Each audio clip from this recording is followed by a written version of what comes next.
Tapi memang satu hal yang sangat kita rasakan dari dulu dan semua orang menyaksikan adalah fenomena rob banjir yang tidak kunjung usai. Justru di ibu kota provinsi kita sendiri. Semisal sampai kereta api tidak bisa beroperasi, kurang-kurangnya stasiun Tawang menjadi vakum beberapa saat, kemudian dan lain sebagainya. Saya kira ini fenomena-fenomena real yang harus dicari solusinya, harus ada sinergi, ada kolaborasi antara pemerintah provinsi yang mungkin tidak bisa menyelesaikan sendiri dengan pemerintah pusat. Dan semoga nanti saya bisa bicara itu, mungkin juga teman-teman kemarin sudah yang ngasto di DPR RI, yang DPD juga barangkali Pak Bambang kemarin juga sudah ngasto di situ, Ya. tapi tentu perlu ada pemikiran bersama.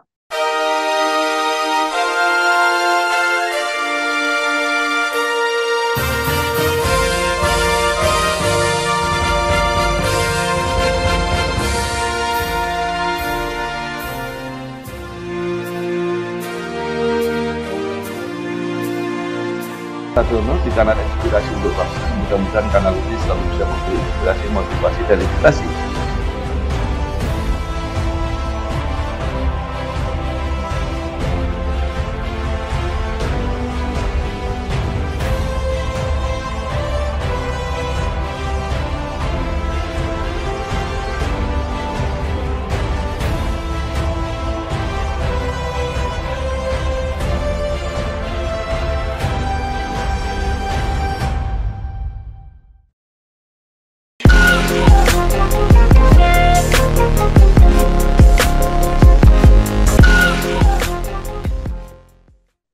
Assalamualaikum warahmatullahi wabarakatuh.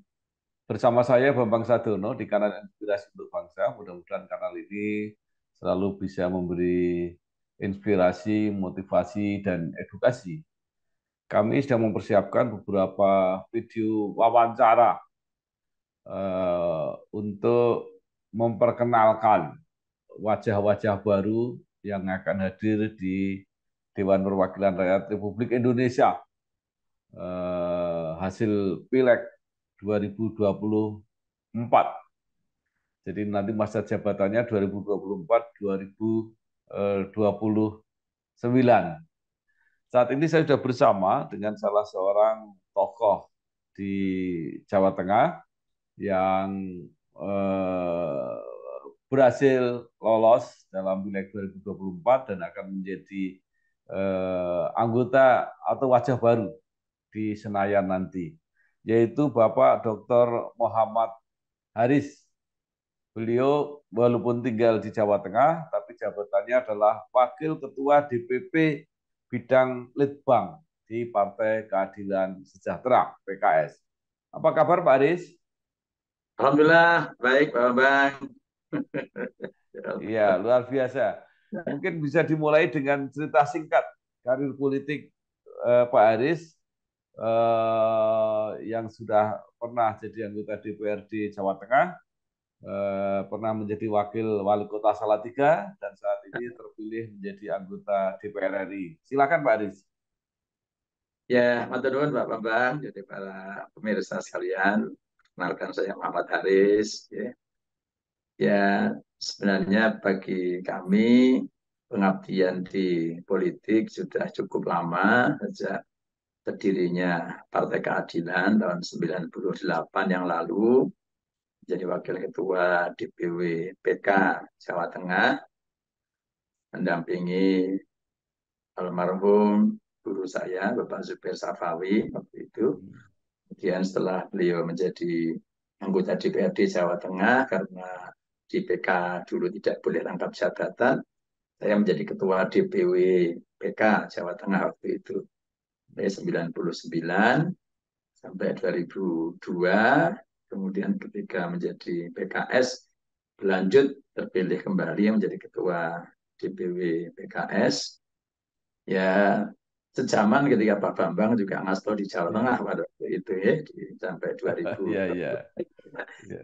2025, karena waktu itu masuk di DPRD Provinsi Jawa Tengah juga dulu berlaku prinsip tidak rangkap jabatan, sehingga kami juga menjadi pengurus, tidak jadi ketua. Ya, terus berlanjut dari DPRD Jawa Ya. Tengah, kemudian pemilu 2020, 2002, 2004, seperti Bapak tadi dengan Tigo, masuk di DPRD Jawa Tengah sampai 2009, Dapil 1. Jadi Dapil 1 buat kami sudah cukup familiar karena dulu juga pernah mewakili dalam jumlah kabupaten kota yang sama waktu itu Dapil satunya. Dan setelah itu maju lagi di DPRD Jawa Tengah 2009, 2014, tapi diminta maju oleh partai di Pilkada Salatiga sebagai wakil wali kota Salatiga 2 periode sampai 2022 ya, 2011, 2016, 2017 sampai 2022. Kemudian purna tugas menjadi wawali, diminta maju menjadi caleg anggota DPR RI Dapil 1 pemilu yang kemarin. Alhamdulillah sepertinya masuk di calon terpilih 2024-2029. Ya, semoga saya bisa memenuhi harapan masyarakat yang memilih kami, utamanya di Dapil 1. Pak Haris, bagaimana hasil pileg untuk PKS di Jawa Tengah pada umumnya?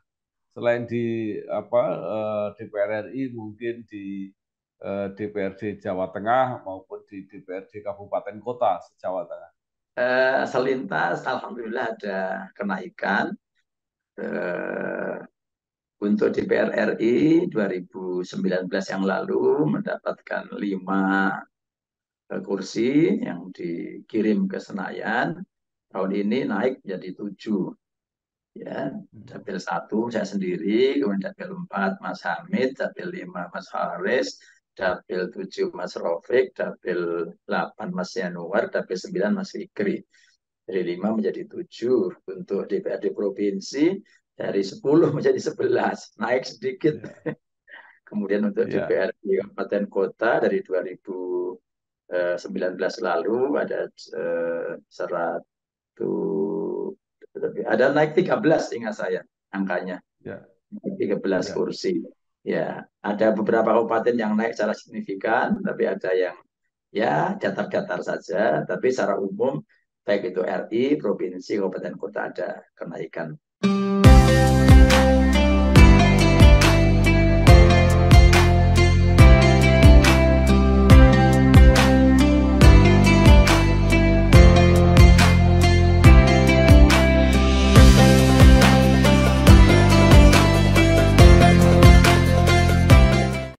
Nah, Pak Haris pernah menjadi wakil wali kota Salatiga. Jadi dalam waktu yang bersamaan nanti ada pilkada lagi. Pak Haris nggak punya atau nggak ditugaskan oleh partai untuk maju di wali kota Salatiga.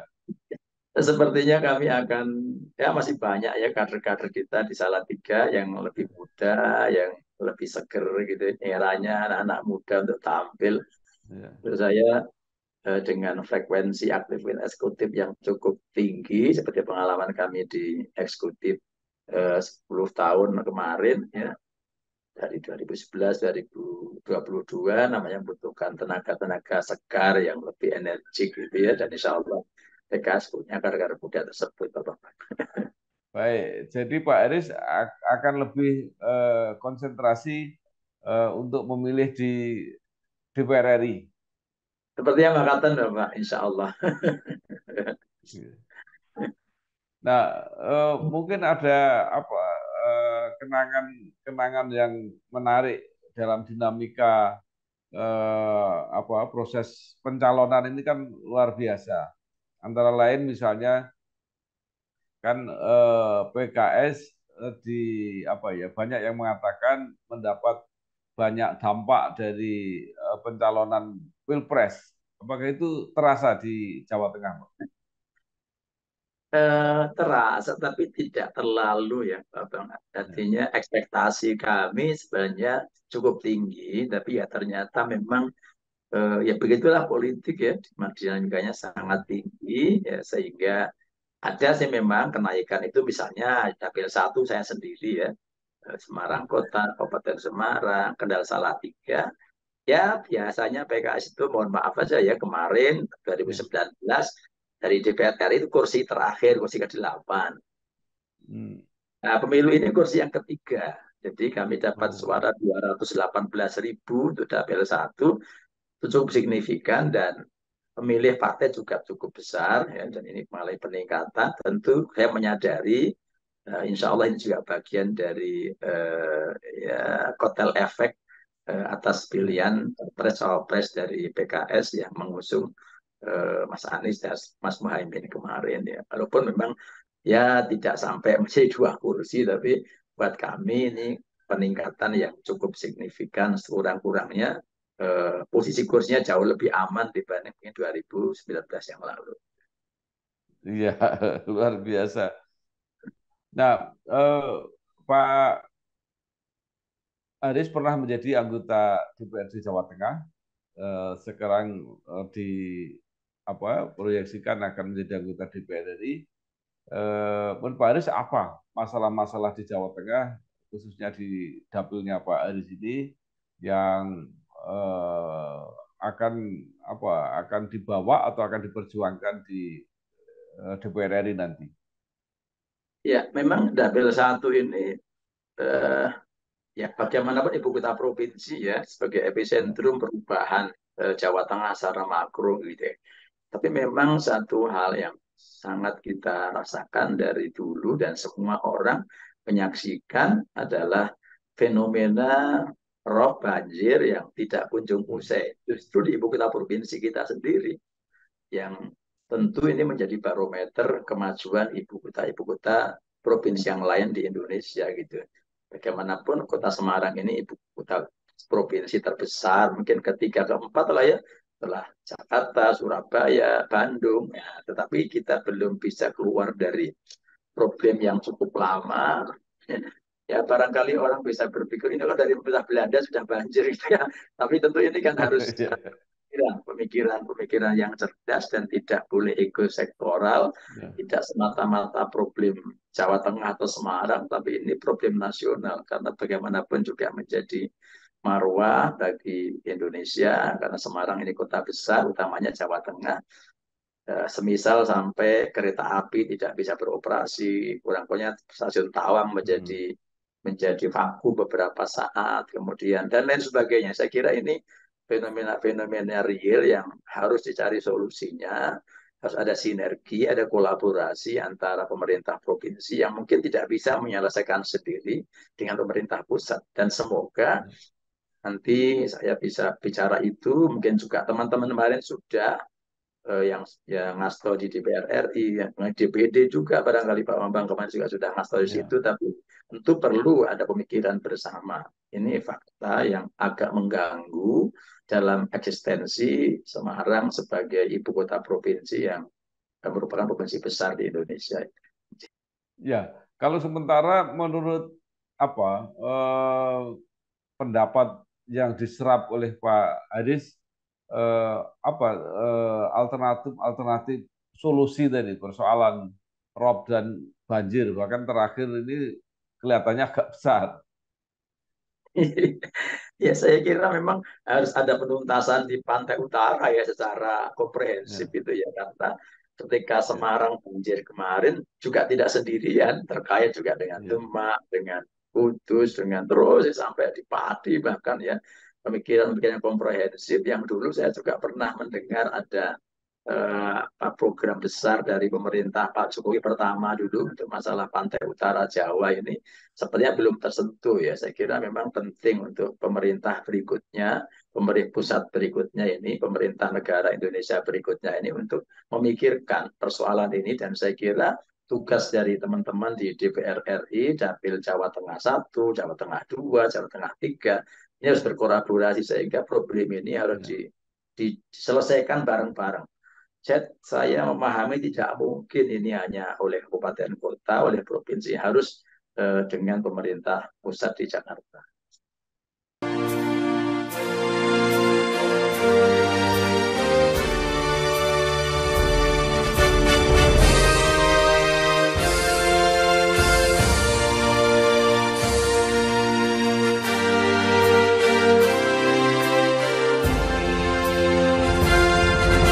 Nah, kalau untuk masalah-masalah semacam ini, jadi kalau boleh memilih, Pak Haris akan memilih di komisi bidang apa kira-kira?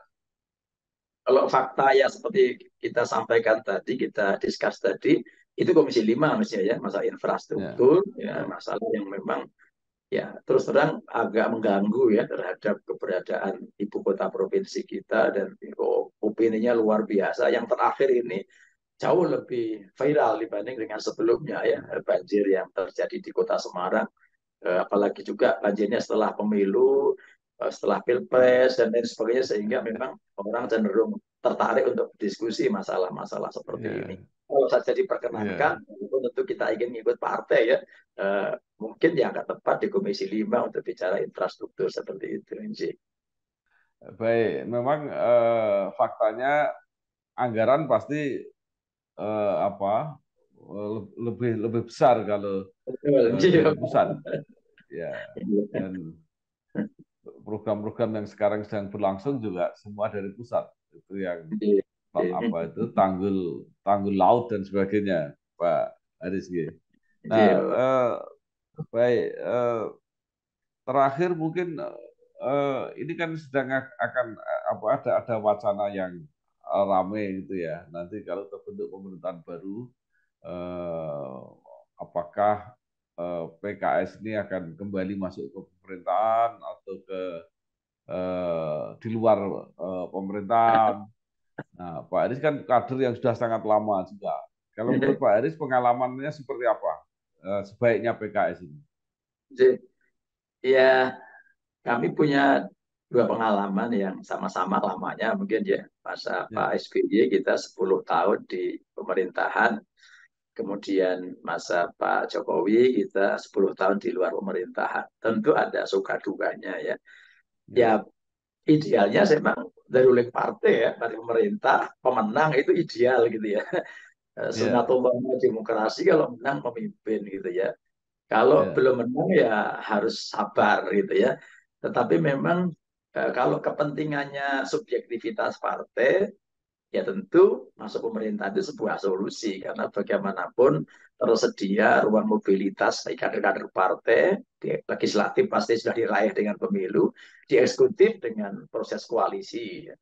Tapi kemudian kalau dalam konteks menyehatkan demokrasi, menjaga iklim demokrasi yang sehat secara makro, secara nasional, pasti orang berpikir kalau masuk semua lalu siapa yang di luar gitu ya. Lalu kekuatan kontrolnya siapa ini gitu lah. Nah, dua ya, kepentingan itulah mungkin yang akan dijaga oleh PKS kurang-kurangnya dari saya sendiri ya, sebagai kader PKS. Tadi Pak Komang sudah ngerti, sudah lama bareng-bareng bangun PKS ini. Memang ada dua kepentingan yang ya sama-sama sama bagusnya gitu loh. Kalau di dalam dapat ini, dapat mobilitas vertikal para kader-kadernya, tapi demokrasi menjadi kurang kurang sehat, kurang ideal. Tapi kalau menjadi pengontrol kekuasaan, ya tadi kalau istilah guyonnya teman-teman kan harus puasa gitu kan. Di ya. istilah politik sering di warung kopi kan ini posonya sudah 10 tahun. Poso 7 hari aja sudah harap-harap bodoh itu. Itu Jadi kira-kira Pak. al Tentu kami ya, punya forum untuk menentukan ini di Muslah Majelis Syuro, Musyawarah Majelis Syuro yang akan dilakukan sesudah pengumuman resmi hasil pemilu oleh ya. KPU yang akan datang. Jadi kemungkinannya masih 50-50 ya. Mungkin di luar, mungkin di dalam gitu kira-kira. Ya, aman. Kita akan menunggu keputusan oleh lembaga Ya. tertinggi partai di Majelis Syuro PKS. Baik, terakhir Pak, mungkin Pak Muhammad Haris ada hal-hal yang ingin disampaikan ya kepada konstituen, kepada umumnya masyarakat Jawa Tengah yang akan diwakili Pak Haris di parlemen. Silakan. Ya luar biasa Bang, maturnuwun kesempatannya pagi siang ini untuk menyapa kepada masyarakat. Maturnuwun pertama kepada para kader, simpatisan, tim sukses, pemilih kami yang luar biasa bekerja keras, bekerja ikhlas, bekerja tuntas sehingga insya Allah mengantar kami ke Senayan di DPR RI. Tentu yang kedua kepada masyarakat Jawa Tengah, yuk kita bersinergi terus ya. Selesai pemilu legislatif, kita akan menyongsong pemilu eksekutif ya 27 November 2024 cepat, kita akan memilih gubernur kita, memilih bupati wali kota di 35 kabupaten, dan ini momentum yang luar biasa juga bagi kita, bagi partai politik untuk kembali berkontestasi. Kita ingin terus mencari orang-orang terbaik Jawa Tengah, baik untuk gubernur, kabupaten kota, atau wali kota, bupati, dan semoga situasinya kondusif, aman, dan kita mendapatkan pemimpin-pemimpin yang baik seperti yang kita harapkan bersama-sama. Untuk dua sekali lagi, mohon maaf segala kehilafan. Bang. Oke. Terima kasih sekali Bapak Dr. Muhammad Haris, Wakil Ketua DPP Bidang Litbang Partai Keadilan Sejahtera PKS. Mudah-mudahan perjuangannya dilanjutkan di tingkat nasional dan bermanfaat bagi masyarakat Jawa Tengah. Amin. Sekali lagi terima kasih Pak Haris. Sama-sama. Assalamualaikum warahmatullahi wabarakatuh.